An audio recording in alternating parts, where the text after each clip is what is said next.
அமுதமலை இணையதள வானொலியின் உங்களுக்கான நேரம் பூம்புனல் நிகழ்ச்சியினூடாக இன்று தங்களுடன் அன்பு வணக்கங்கள் கூறி இணையதளத்தினுள் இணைந்திருப்பவர் கனடாவிலிருந்து சுசிதா அவர்கள். என்னுடன் இன்றைய நிகழ்ச்சியினை இணைந்து சில விடயங்களை பகிர்ந்து கொள்வதற்காக கனடாவிலிருந்து திருமதி ஞானா அவர்கள் இந்நிகழ்ச்சியினூடாக எங்களுடன் இணைந்துள்ளார்கள். வாருங்கள் நேயர்களே, அவர்களை அன்புடன் இந்நிகழ்ச்சியினுள் வரவேற்போம். வணக்கம் ஞானா சகோதரி அவர்களே. வணக்கம். நீங்கள் இன்று எம்முடன் பகிர்ந்து கொள்வதற்காக, அதாவது எங்களுக்காக எடுத்துக்கொண்டு வந்த விடயத்தை பற்றி அறிவதற்கு மிக ஆவலாக உள்ளோம். அதை பற்றி விரிவாக சற்று கூறுங்களேன். அதாவது தற்போது ஜூன் மாதம் தந்தையர் தினத்துக்கான மாதமாகும். ஆகவே நாங்கள் இந்த தந்தையர் தினத்தை கொண்டாடுகின்ற இந்த மாதத்தில் நானும் என் தந்தையும் என்ற தலைப்பில் இந்த ஒரு நிகழ்வை, ஒரு விவரத்தை ஆராய்வோம் என்று முன்வந்துள்ளோம். மனித வாழ்வான அன்னை தந்தை படிப்படியாக இந்த உறவுகளோடு ஆரம்பித்து பல்வேறு உறவுகளை உருவாக்கி ஒன்றிணைந்து ஒரு குடும்பமாக வாழும் ஒரு குடும்பமே இந்த உலகமாகும். குடும்பம் ஒரு கோவில் என்று மனிதர் கூறுகின்றனர். அதாவது ஆரோக்கியம், செல்வம், செழிப்போடு ஒன்றுபாட்டு வாழ்வதே மனித வாழ்வாகும். ஆனால் ஏதோ ஒரு காலத்தில் நாம் அவ்வாறு வாழ்ந்திருக்கிறோம், அதை அனுபவித்திருக்கிறோம். இந்த கூட்டு குடும்பம் ஒரு கோவில் என்ற கூட்டு அதனால்தான் உருவாகி இருக்கிறது. இன்றோ மனிதர் அன்பை இழந்து, ஆரோக்கியத்தை இழந்து, சுகத்தை இழந்து, அமைதியை தேடி அலைந்து கொண்டிருக்கின்ற காலமாக மாறிவிட்டது. இந்நிலையிலும் தாங்கள் வாழ்ந்த அந்த வாழ்வை நினைத்து அந்த கூட்டை கூறுகின்றனரே தவிர தேடிக்கொண்டே திரிகின்றனர். அது மட்டுமல்லாமல் அந்த அன்பின் வெளிப்பாடாக வருடத்துக்கு ஒரு நாள் தந்தையர் தினம், அன்னையர் தினம், மகளிர் தினம் என்று இந்த ஏக்கத்தை வெளிப்படுத்தும் அன்பின் தினமாக கொண்டாடுகிறார்கள். அதன்படி இந்த ஜூன் மாதத்தில் தந்தையர் தினத்தை கொண்டாடும் இந்த மாதத்தில் நானும் என் தந்தையும் என்கின்ற ஒரு தலைப்பில் வித்தியாசமாக சில ஆராய்வை செய்து பார்ப்போம். நன்றி சகோதரி. முதலாவதாக நீங்கள் இன்றைய நிகழ்ச்சியின் தலைப்பாக நானும் என் தந்தையும் என்ற விடயத்தை தெரிவு செய்துள்ளீர்கள். நல்லது. முதலில் எமக்கு உங்கள் தலைப்பு பற்றி சற்று விரிவான விளக்கத்தை தர முடியுமா? தந்தையும் நானும் சரியோ? அனைத்து உறவுகளிலும் தந்தை எனும் உறவானது படைப்பினை உருவாக்கும் முதல் உறவாகும். அதாவது தந்தை ஒரு தாயை தத்தெடுப்பதன் மூலம் குழந்தையை படைக்கின்றார். அதன்படி அவர் தந்தையாகின்றார். அந்த தந்தை எனும் ஸ்தானத்தை ஒருவர் பெறுகின்ற நேரம் அவர் ஒரு குழந்தையை படைத்ததால் தான். இவ்வாறு தந்தை குழந்தை எனும் பந்தம் உருவாக்கும் மனிதரே கூறுகிறார்கள், எப்படி படைப்பவரே பராமரிக்க வேண்டும் எனவும். அப்ப ஒரு குழந்தையை படைப்பது மட்டுமல்ல, அக்குழந்தையை பராமரிக்கும் கடமையும் அந்த தந்தைக்கு உண்டு. இது இவ்வாறு இருக்க, அந்த குழந்தை தந்தை என்ற இந்த இருவரையும் பார்த்தால் அவர்கள் இருவரும் கடவுளை நோக்கி தந்தையாகிய கடவுளே என்று அழைக்கின்றனர். அது மட்டுமல்லாமல் அவரை நோக்கி படைப்பவர் படி அளப்பார் என்று கூறுகின்றனர். அதுவிட அம்மை நீ, அப்பன் நீ என்று அனைத்து உறவோடும் அந்த கடவுளை பாடுகின்றனர். ஆகவே இப்போது இந்த தலைப்பில் தேர்ந்தெடுக்கப்பட்டது எதற்காக என்றால், ஒரு குழந்தைக்கு பௌதீகமாக அவரோடு இருக்கிறார் ஒரு தந்தை என்று கூறுகிறார். அதே வேளை கண்ணுக்கு தெரியாத கடவுளையும் கூட தன் துன்பத்தை தீர்க்கும்படி தந்தையாக கூப்பிடுகிறார். அப்ப இந்த நான் என கூறுகின்ற இந்த குழந்தை எத்தனை தந்தையரை கொண்டிருக்கின்றார். இவர் அந்த கடவுளை தந்தையாக கூறினாலும் கூட அந்த உறவை அவர் ஏற்படுத்தியுள்ளாரா, அல்லது உறவை கொண்டாடுகிறாரா, அந்த அன்பை அனுபவிக்கின்றாரா என்பதை பார்க்க வேண்டும். அப்ப உண்மையில் ஒவ்வொரு உறவுக்கும், ஒவ்வொரு மனிதருக்கும் 2 தந்தையர்கள் உள்ளனர். ஆனால் அதில் மனிதர் கொண்டாடுவது பௌதீகமாக தங்கள் முன்னே இருக்கின்ற சரீரத்துக்கான தந்தையையே கொண்டாடுகிறார்கள்.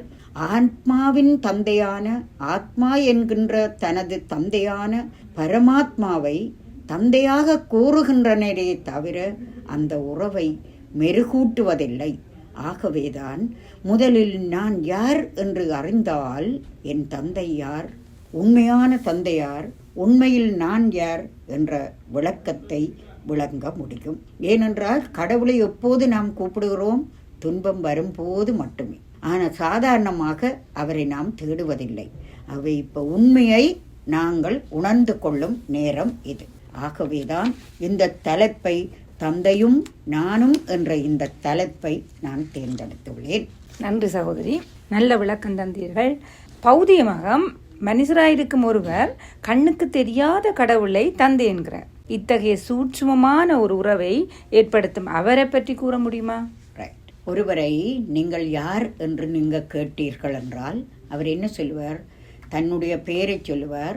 தான் இன்னாருடைய கணவனோ மனைவி என்பார், இன்னாருடைய சகோதரர் என்பார், அல்லது நான் இன்ன வேலை செய்கிறேன், இப்போ இந்த இடத்தில் வேலை செய்கிறேன். இப்படி ஒருவரை அடையாளப்படுத்துகின்ற போது அவர் ஏதோ சந்தர்ப்பத்துக்கேற்ற மாதிரி வேறுபட்ட விதங்களில் தன்னை அடையாளப்படுத்துகிறார். ஆகவே அவர் ஒருவர் தானே, அவருக்கென்று ஒரு அடையாளம் தானே இருக்க வேண்டும். அந்த ஒரு அடையாளம் இல்லையா? ஏன் பல்வேறு வழியில் அவர் தன்னை அறிமுகம் செய்ய வேண்டி ஏற்படுகிறது? அதே வேளை அதை சிந்தியுங்கள். அதே வேளை பொதுவாக எல்லோரும் நாம் ஆத்மா என்று கூறுகிறார்கள். அந்த ஆத்மா என்கின்றது தலைப்பு அல்லது அடையாளம், அது எல்லோருக்கும் பொருந்துகின்ற ஒரே ஒரு பொதுவான அடையாளம். ஆனால் எவருமே அந்த ஆத்மா என்ற அடையாளத்தை வச்சு ஒருவருக்கும் அடையாளப்படுத்துவதில்லை. இந்த பல்வேறுபட்ட மாறுபடுகின்ற, இன்றைக்கு ஒருவரின் குழந்தையாக இருப்பார், நாளைக்கு இன்னொருவரின் கணவராக மாறுவர், பின்னர் இன்னொரு குழந்தைக்கு தகப்பனாக மாறுவர். இப்படி மாறுகின்ற அடையாளங்களை வச்சுத்தான் நாங்கள் எங்களை இதுவரையும் அடையாளப்படுத்துகிறோம். ஆகவே இந்த மாறாத ஒரு அடையாளம் இருக்கிறதே, அது யார்? அதுவும் நான் தான். ஆகவே நான் என்பது நான் ஆத்மா என கூறுகின்ற ஒரே ஒருவனுக்கான எனக்கான ஒரே ஒரு அடையாளம் ஆகும். இன்னார் இன்னார் என்று கூறுகின்றது சரீர அடிப்படையில் நாம் பல்வேறுபட்ட உறவுகளுக்குள் சிக்கப்படுவதால் பல்வேறுபட்ட அடையாளங்களை கூறுகிறோம். ஆனால் யார் நான்? மனிதர் என்ற பெயரில் வாழ்கின்ற நான் சரீரம் அல்ல, நான் ஆத்மாதான். ஆகவே ஆத்மாவாகிய எனக்கு ஏன் மாறும் பல அடையாளங்களை கொடுத்து நான் அறிமுகம் செய்ய வேண்டும்? ஆத்மா அழியாதவர், சரீரத்தில் இருப்பதால் மனிதர் என்று பெயர் பெறுகிறோம். ஆகவே என்னுடைய தந்தையாகிய கடவுளும் என்றுமே அழியாதவர். நான் என்பவர் ஆத்மா, என் தந்தை பரமாத்மா. ஆகவே நாங்கள் ஏன் இந்த சரீர அறிமுகங்களை பலவாறாக கூறுகிறோம்? பிறப்பு இறக்கு உட்படும் போது நாங்கள் ஆத்மா என்பதை மறக்கின்றோம். அதனால் எங்களுடைய நிரந்தரமான அடையாளமாகிய ஆத்மா என்பதை மறக்கிறோம். சரீரத்துக்கான பல தலைப்புகளை தேர்ந்தெடுக்கிறோம். அதே போல உண்மையான தந்தையை மறந்துவிட்டோம். தற்காலிகமாக ஒவ்வொரு பிறப்புக்கும் வருகின்ற தந்தையையே தந்தையாக்குகின்றோம். ஆகவே இந்த தந்தையர் தினத்துக்கான இந்த நேரத்தில் நாம் உண்மையில் நான் ஆத்மா, உண்மையான என் தந்தை பரமாத்மா, இந்த உண்மையை நாம் புரிந்து கொள்ள வேண்டும். அமுதமழை, இது ஆனந்தத்தின் அலை. வாருங்கள் நேயர்களே, அமுதமழை இணையதள வானொலியினூடாக உங்களுக்கான நேரம் பூம்புரல் நிகழ்ச்சியினூடாக மனதுக்கு வாருங்கள் நேயர்களே, மீண்டும் நிகழ்ச்சியினுள் இணைவோம். நல்லது. இதுவரை நாங்கள் எங்களை இந்த உடல் என்றுதான் நாங்கள் நினைத்திருந்தோம். தற்போது நீங்கள் கூறிய விளக்கத்தை கேட்கும்போது நமக்கு நன்றாக புரிகிறது, நாம் ஒரு ஆத்மாதான். அப்போ மனிதன் தனது பெயரோடு சரீரத்தோடு வாழும் ஆத்மாவே. ஆகவே அந்த ஆத்மாவே துன்பத்தின் போது கடவுளை நோக்கி பக்தி செய்கிறார். பக்தியின் மூலம் எவ்வாறு துன்பத்திலிருந்து அந்த ஆத்மா விடுவிக்கப்படுகிறார், அதை கொஞ்சம் சற்று விளக்கமாக கூறுங்கள் சகோதரி. அதாவது பக்தி செய்கின்றோம், ஆனால் அந்த பக்தியின் மூலம் நாங்கள் பாவத்தில் இருந்து விடுபட்டிருந்தால் இன்று வரை பாவம் அதிகரித்து கொண்டு போகாது, துன்பம் அதிகரித்து கொண்டு போகாது. மக்கள் துன்பத்திலிருந்து விடுபடுவதற்காக பக்தி செய்தாலும் கடவுளை பற்றி அறிய மாட்டார்கள், கடவுளை சர்வவியாபி என்கிறார்கள், கடவுள் சல்லிலும் உள்ளிலும் இருக்கிறார் என்கிறார்கள், கடவுள் உருவத்துக்கும் பெயருக்கும் அப்பாற்பட்டவர் என்கிறார்கள். இவ்வாறு பல்வேறு விதமாக கடவுளை அறியாத நிலையில் பலருக்கு நாமவே பலவிதமான அடையாளங்களை கொடுத்து அவரை உருவாக்கிக்கின்றோம். கடவுள் நிரந்தரமானவர், அழியாதவர், அவருக்கென்று ஒரு பெயருண்டு, இடமுண்டு. ஆனால் நாங்கள் அவரையே அறியாத நிலையில்தான் பக்தி செய்கிறோம். ஆனால் கடவுளை அழைக்கிறோம். அறியாத ஒருவரை நாம் தேடினாலும் அவரை எப்படி தொடர்பு கொள்ள முடியும்? தொடர்பு கொள்ளாமல் என்னுடைய பாவத்துக்கோ துன்பத்துக்கோ விடை கிடைக்குமா? இல்லை. ஆகவே பக்தி என்பது நாங்கள் கடவுளை அறியாமல் மனிதரால் உருவாக்கப்பட்ட சம்பிரதாயங்களை செய்து கடவுளை தேடுகின்ற ஒரு நிகழ்வாகும்.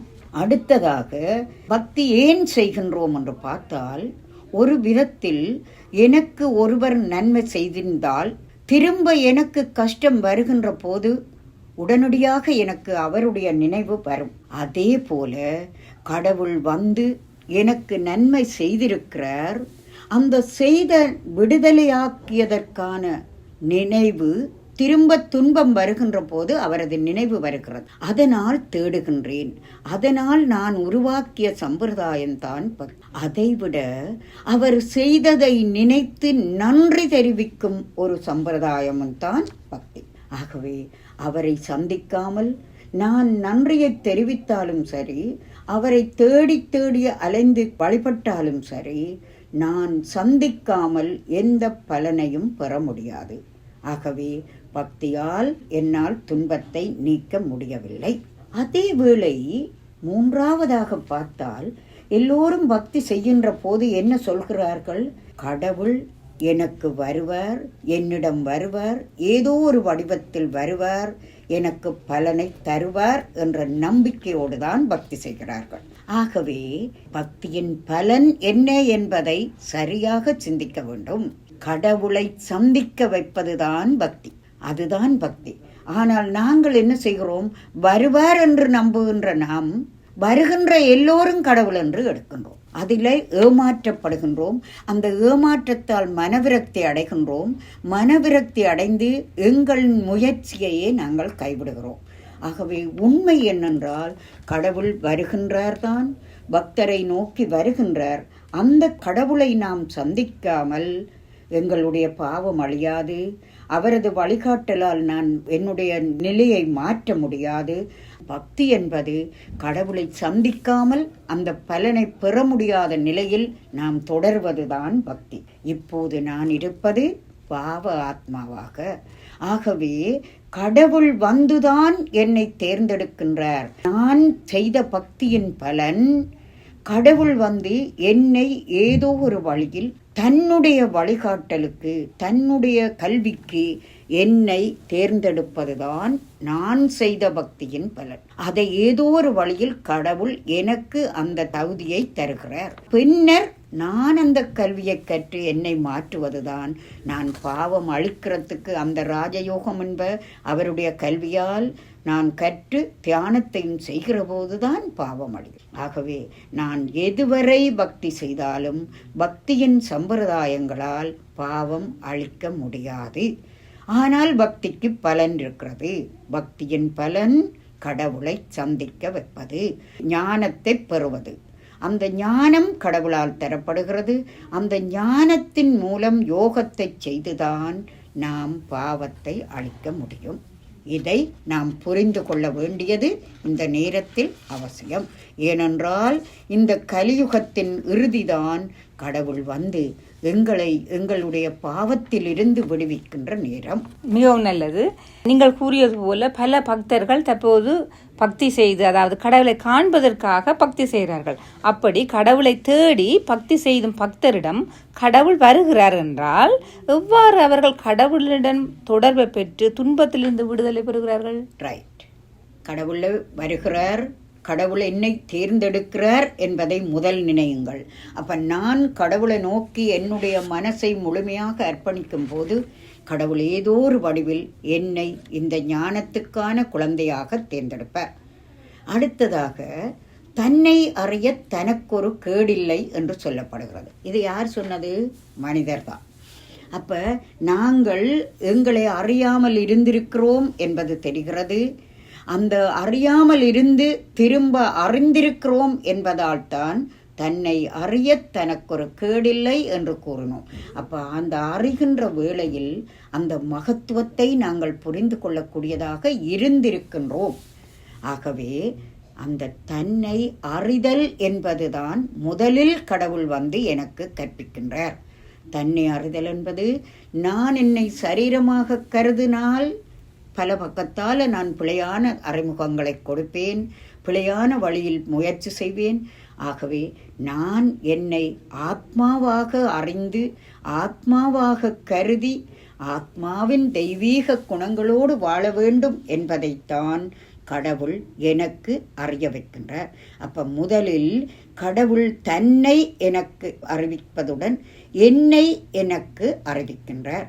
அப்போ என்னை நான் ஆத்மா என்று கருதுகின்ற போதுதான் என்னால் என் தந்தை பரமாத்மா என்றே அறிய முடியும்.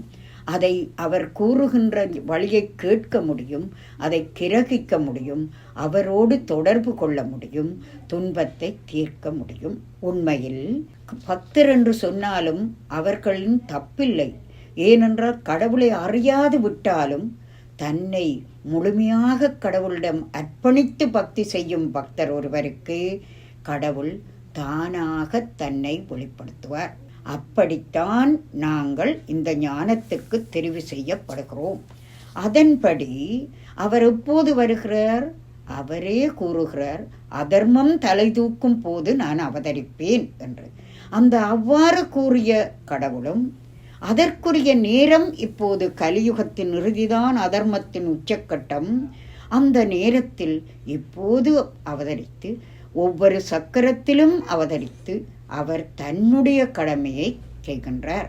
அதாவது அவர்தான் தனக்கென்று சரீரம் எடுக்காமல் இன்னொரு சரீரத்தின் ஆதாரத்தை எடுத்து தன்னை வெளிப்படுத்தி தானாக தேடி வந்து தன்னை அறிவித்து குழந்தைகளாகிய எம்மை ஆத்மாக்கள் என்று பொடிந்துணர வைத்து தன் குழந்தைகள் என்று அறிய வைத்து இப்போதுதான் இந்த காலம்தான் குழந்தைகளான நாங்கள் தந்தை என்ற கடவுளை அறிகின்ற நேரமாக, தந்தை குழந்தையை சந்திக்கும் நேரமாக ஆகுகிறது.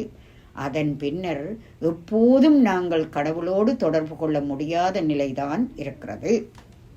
ஆகவே கடவுள் வந்து எங்களை தட்டி எழுப்பி, நீங்கள் குழந்தைகளே, நீங்கள் ஆத்மாக்கள், இந்த சரீரம் அல்ல, சரீர அடிப்படையில் வாழ்ந்து விட்டீர்கள், இப்போது நீங்கள் ஆத்மாக்கள் என்ற உன் நிலைக்கு வர வேண்டும் என்று கூறி தானே உங்கள் அனைவரதும் தந்தை என்பதையும் அறிமுகச் செய்து இப்போது உங்களிடம் இருக்கும் பாவத்தை அழிப்பதற்கு தந்தையாகிய நான் மட்டுமே வழிகாட்ட முடியும். அந்த தந்தையாகிய என்னை நினைவு செய்யும் இந்த தியானம் அல்லது யோகம் அல்லது நினைவு எதுவாக கருதினாலும் அதன் மூலமே நீங்கள் உங்களை துன்பத்திலிருந்து விடுவிக்க முடியும் என்று விளங்க வைக்கின்றார். ஆகவே முதலில் என்னை ஆத்மாவாக பொறிக்க வைக்கிறார், அடுத்ததாக தந்தையாக தன்னை அறிய வைக்கிறார், தன்னோடு தொடர்பு கொள்ள வைக்கிறார். அதை இந்த ஞானம் மூலம் விளங்க வைத்து யோகம் மூலம் தன்னோடு தொடர்பு கொள்ள வைத்து அந்த யோகத்தின் மூலமாக அவரிடமிருந்து சக்தியை பெறுவதன் மூலமும் அத்துடன் இந்த ஆத்மா தூய்மையாகுவதன் மூலமும் யோக அக்னியில் எங்களுடைய பாவங்கள் விகாரங்கள் அனைத்தும் எரிந்து தூய்மையாகுவதன் மூலமும் மீண்டும் நாங்கள் விடுதலையான சந்தோஷமான வாழ்வை வாழ முடியும். இந்த சந்தர்ப்பத்தில் தந்தை எனவும் கடவுள் எனவும் பரமாத்மா எனவும் அழைக்கப்படுகிற சிவனது வழிபாட்டில் அடங்கியுள்ள சில சம்பிரதாயங்களின் ஆன்மீக அர்த்தம் பற்றி கேட்கலாம் என நினைக்கிறேன். முதலாவதாக, இந்துக்கள் சிவனுடன் சேர்ந்து ஏனைய பல தெய்வங்களையும் வழிபடுகிறார்கள். ஆனால் ஏன் சிவனது வழிபாடே அதிமேன்மையானது என கூறப்படுகிறது? ஏன் என்ற விளக்கத்தை நீங்கள் கூற முடியுமா?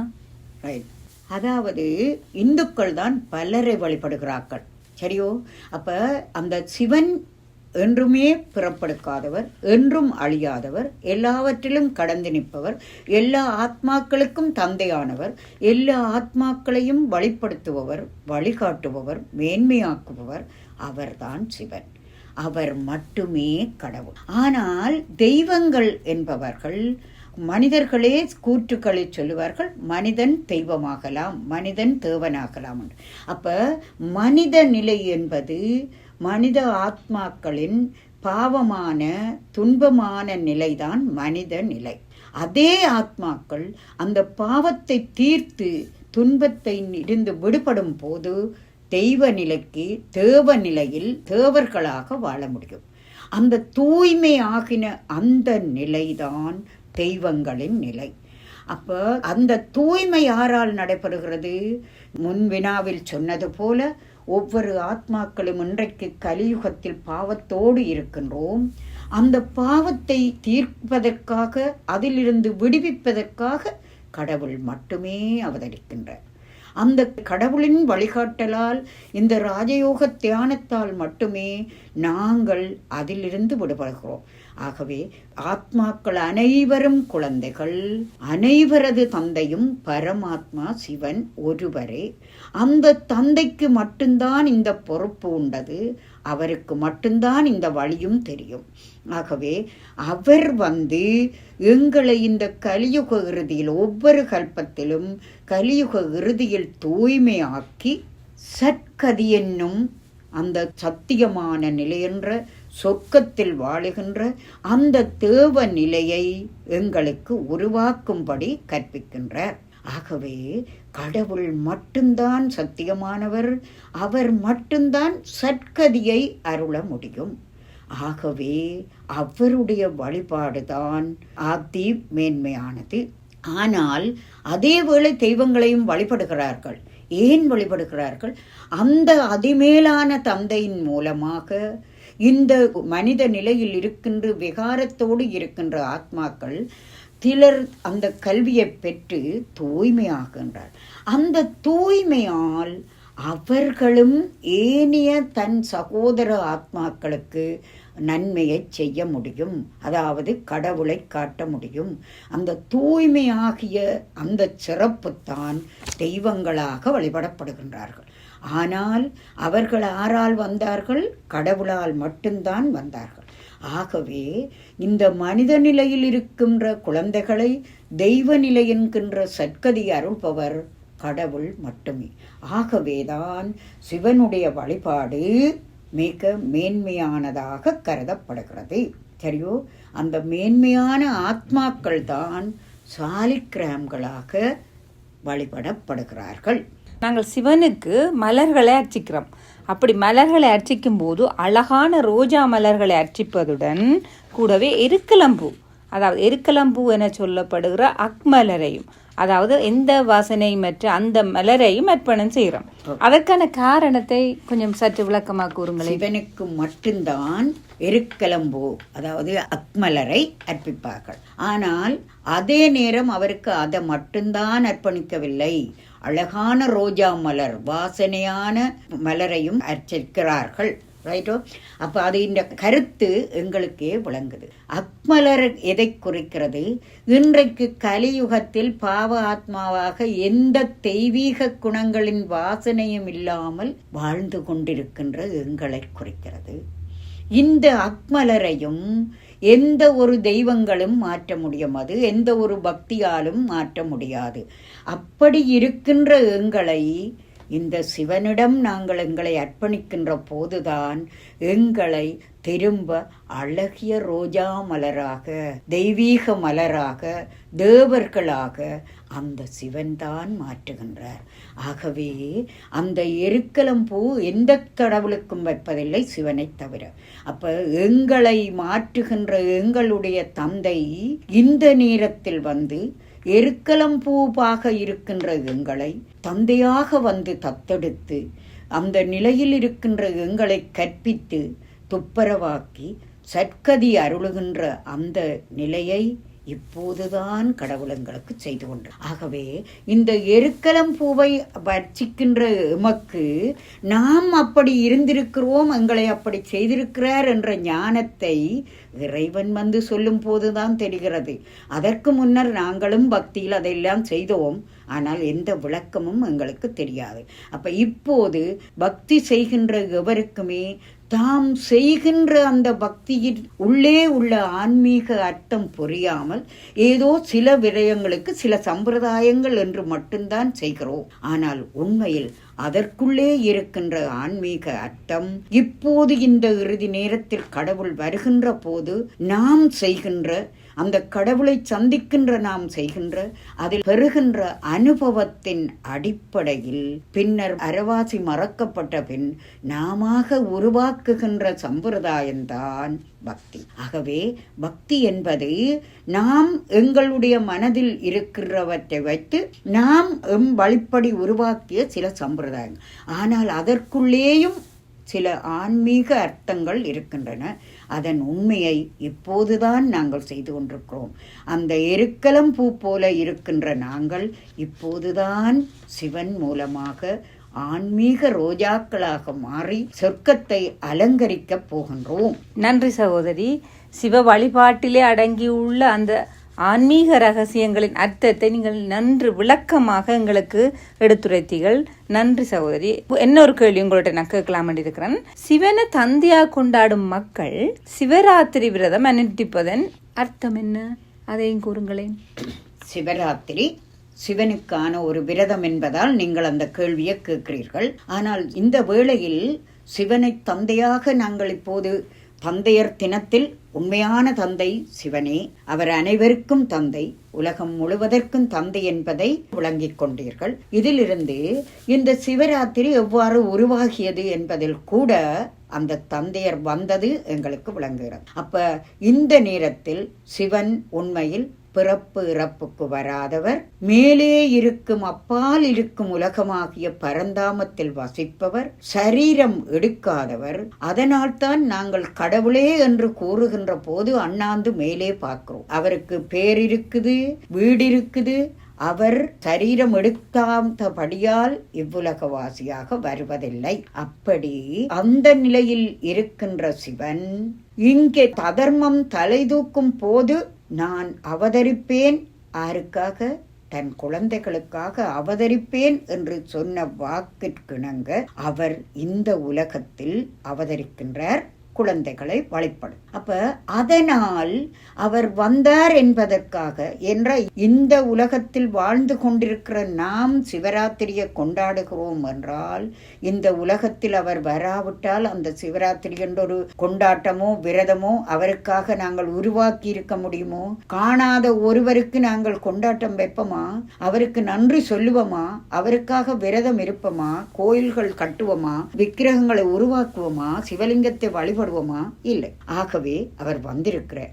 அடுத்த கேள்வி, அவர் எப்போது வந்தார், எப்படி வருகிறார்? அதுதான் இந்த கலியுக இறுதியில் நாம் எல்லோரும் பாவ ஆத்மாக்களாக தமோ பிரதான் எனும் மிக தூய்மைய நிலையில் இருக்கின்ற போது அவர் வந்து ஒரு பிரம்மா என்பவரது சரீரத்தில் அவதரித்து அந்த சரீர ஆதாரத்தை கொண்டு இந்த தூய்மையற்ற எங்களை தூய்மையாக்கி கலியுகத்தில் வாழும் எங்களை சொர்க்கம் என்னும் சத்திய யுகத்தில் வாழும் தகுதியை கொண்டு வந்து பாவ ஆத்மாக்களான எங்களை புண்ணிய ஆத்மாக்களாக மாற்றுவதற்காக இந்த ராஜயோக கல்வியை கற்பித்துக் கொண்டிருக்கிறார்.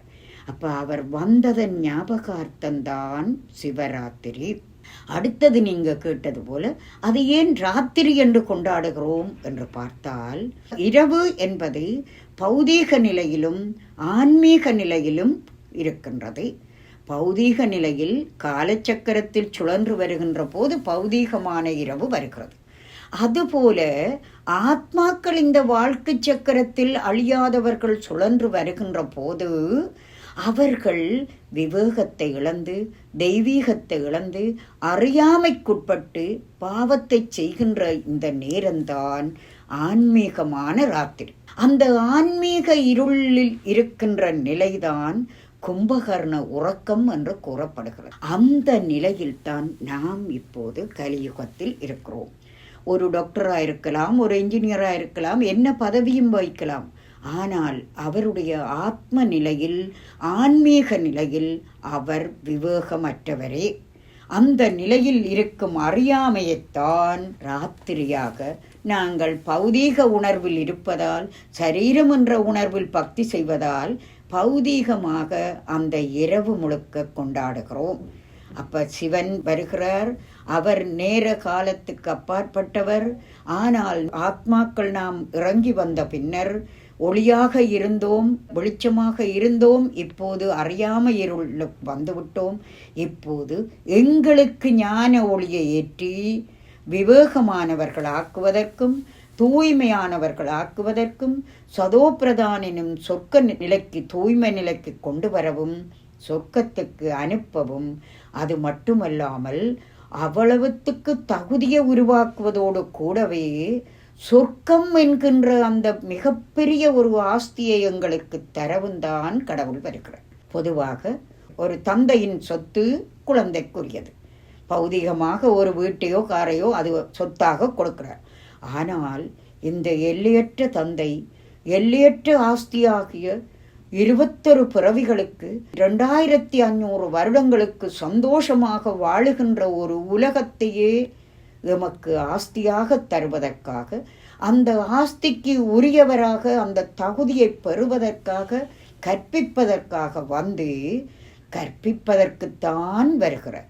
அவர் வந்தவர் என்பதன் ஞாபகார்த்தத்தை வந்தபின் நான் சொன்னது போல எங்களுடைய பதிவிலிருந்து நாமாக உருவாக்கிய சம்பிரதாயம்தான் சிவராத்திரி. ஆகவே அவர் வந்து எங்களை கற்பித்து எங்களை மாற்றி இந்த நிலைக்கு வந்திருக்கிறார். தந்தையாக வந்து குழந்தையாக எடுத்து ஆசிரியராக கற்பித்து சத்குருவாக ஆசீர்வாதத்தையும் வழிகாட்டலையும் தந்து இந்த அறியாமை இருளில் இருந்து வெளிப்படுத்தி எங்களை மீண்டும் ஒளிக்குள், சொர்க்கத்துக்குள் அழைத்து செல்கிறார். ஆகவேதான் வாழ்க்கை சக்கரம் சொர்க்கமும் நரகமும் மாறி மாறி வரும் என்று சொன்னோம். அது ஒருக்கா சொர்க்கம் வந்துட்டு நிற்காது, ஒருக்கா நரகத்தோடு வந்து முடியாது. ஆத்மாக்கள் அழிய மாட்டார்கள், உலகம் அழிய மாட்டாது. ஆகவே நாங்கள் இப்போது நரகத்தில் இருக்கிறோம். ஆனால் வெகு விரைவில் நாங்கள் திரும்ப விவேகமானவர்களாக, ஞானோதயம் பெற்றவர்களாக சொர்க்கத்தில் வாழ்வு போகின்றோம். நல்ல விளக்கம் தந்தீர்கள் சகோதரி. அதாவது சிவராத்திரி விரதத்தின் அனுஷ்டிப்பதன் அந்த அர்த்தத்தை, அதாவது ஆன்மீக அர்த்தத்தை நல்ல முறையில் நீங்கள் விளக்கப்படுத்தியுள்ளீர்கள். வாருங்கள் நேயர்களே, அமுதமலை இணையதள வானொலியினூடாக உங்களுக்கான நேரம் பூம்புரல் நிகழ்ச்சியினூடாக மனதுக்கு இனிமை தரும் ஒரு பாடலை கேட்டுக்கொண்டு மீண்டும் இணைவோம். வாருங்கள் நேயர்களே, மீண்டும் நிகழ்ச்சியினுள் இணைவோம். அதோட நீங்கள் சொன்னீர்கள், இப்போ நாங்கள் மக்கள் எல்லோரும் கலியுக இறுதியில் இருக்கிறோம் என்று. இப்போ கலியுக இறுதியில் இருக்க மக்கள் அனைவரும் நோய், துன்பம், விகார குணங்கள், அந்த குணத்தினால தேடிய பாவ சுமை, இப்படி பல வகையான வேதனையை மட்டுமே அனுபவிக்கிறார்கள். இதற்கு தந்தையால் வழங்கப்படுற இந்த ராஜயோக தியானம் எவ்வகையில் நன்மை அளிக்கிறது?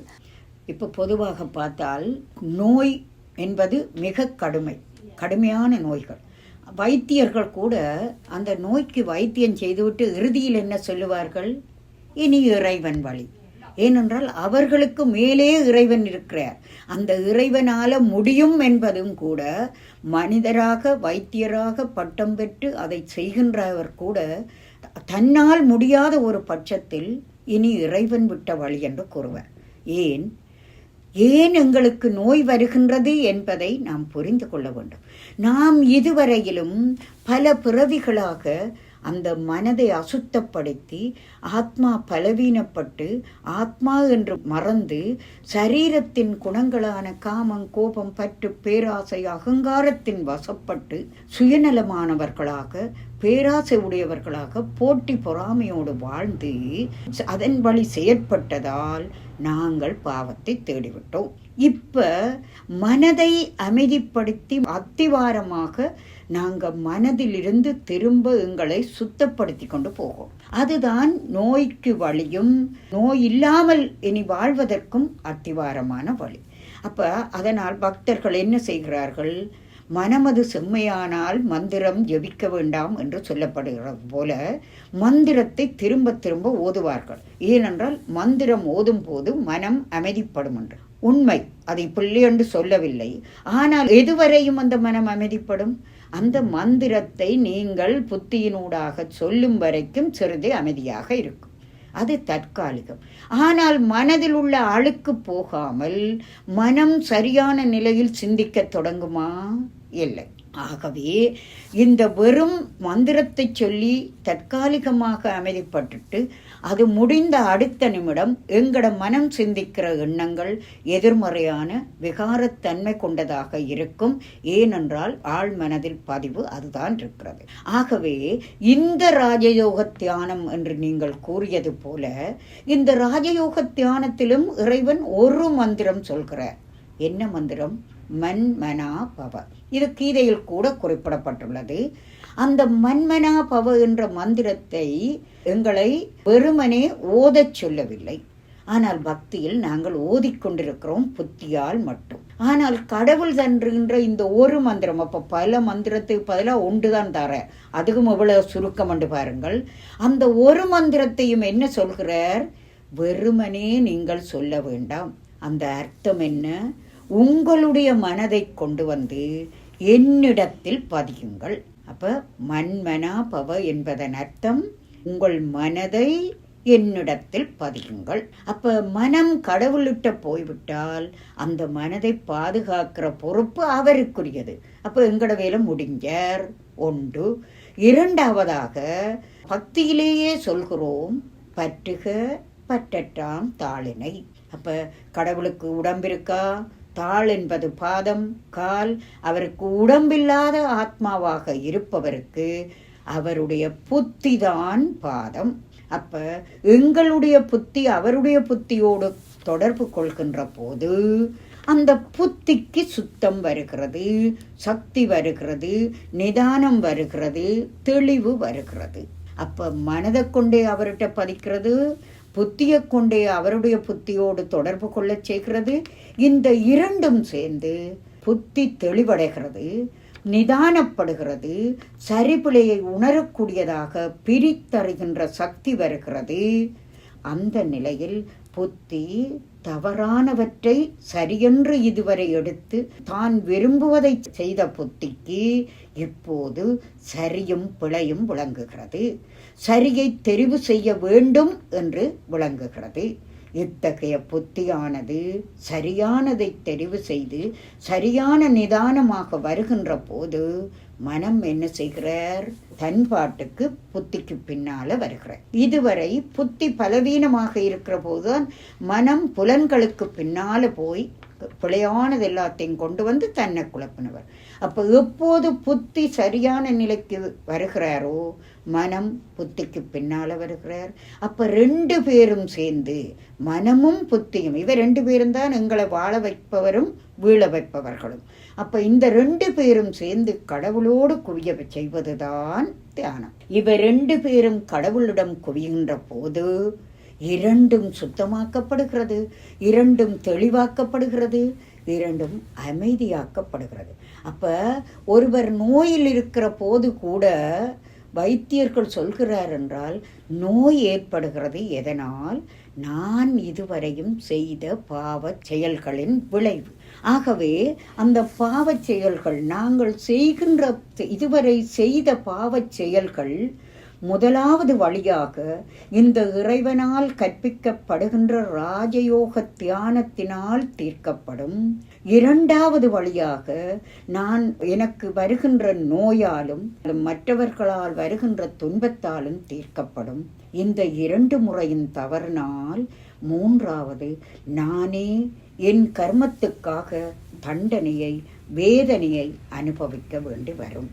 ஆகவே இந்த ராஜயோக தியானத்தை கற்க இறைவன் வந்து கற்பிக்கும் இந்த கல்வியால் நாம் தண்டனையிலிருந்து விடுபட்டவர்களாக இந்த தியானத்தின் மூலம் அந்த பாவத்தை எரிப்பதுடன் எங்களுக்கு நோய் வருகின்ற போது ஆத்மாவாகிய நாங்கள் கடவுளோடு தொடர்பு கொள்ளும் போது உடலுக்கு இருக்கின்ற நோய் அதை உணர்கின்ற ஆத்மா அதிலிருந்து விடுபட்டு கடவுளோட இருப்பார். அப்ப கடவுளோட ஆத்மா தியானத்தில் இருக்கின்ற போது அந்த நோயின் வேதனையை அனுபவிப்பதிலிருந்து அவர் விடுதலையாகிறார். அதே நேரம் நோய் தன்பாட்டுக்கு அதுவும் கடந்து அவருடைய கர்ம கணக்கும் முடிக்கப்படுகிறது.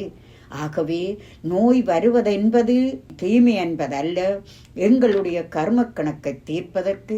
துன்பம் என்பது தீமை என்பதல்ல, எங்களுடைய கர்ம கணக்கு தீர்ப்பதற்கு.